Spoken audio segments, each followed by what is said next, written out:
Well, hello, good evening, and welcome. This is a sort of tool talk, sort of. Um, this device has generated a certain amount of interest. Now, I picked it up at a brocante, the flea market, if you like, and I didn't pay very much for it, and I picked it up as a tool, not a curiosity, because one of the features of this house is that the only source of heat is a wood burning stove, and so I need to be able to cleave timber.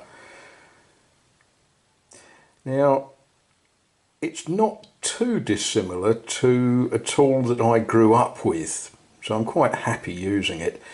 So it's got some nice features. It's got a nice beak for turning things over, and a decent-ish blade for cleaving softwoods, cleaving blocks. As long as you work down the grain, it will do it.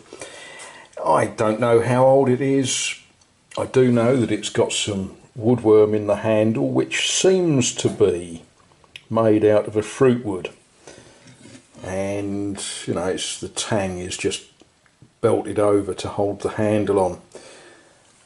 I suspect it was semi-mass produced in a forge somewhere. The markings on it are number 2. I think that refers to the size. You see these in this same pattern in all sorts of different sizes. Well, this is quite a handy size.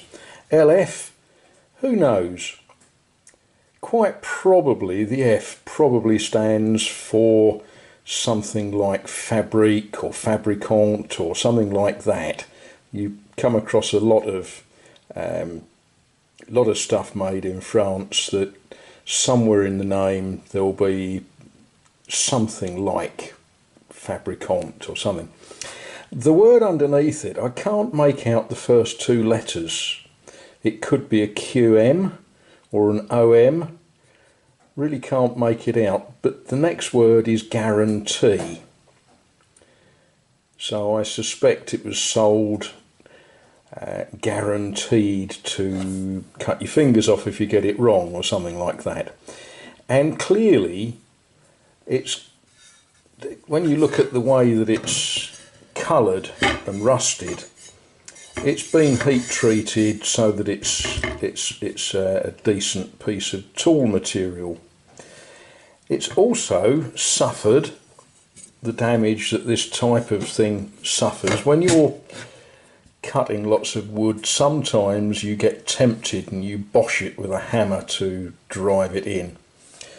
The other marking, who knows, is it YH or YM7? What that's for, I don't know. There are no markings on the handle whatsoever. But, as I say, I didn't buy it as a curio, I bought it as a tool to use, and it works. It cleaves timber quite nicely. I'm happy with it. So there it is.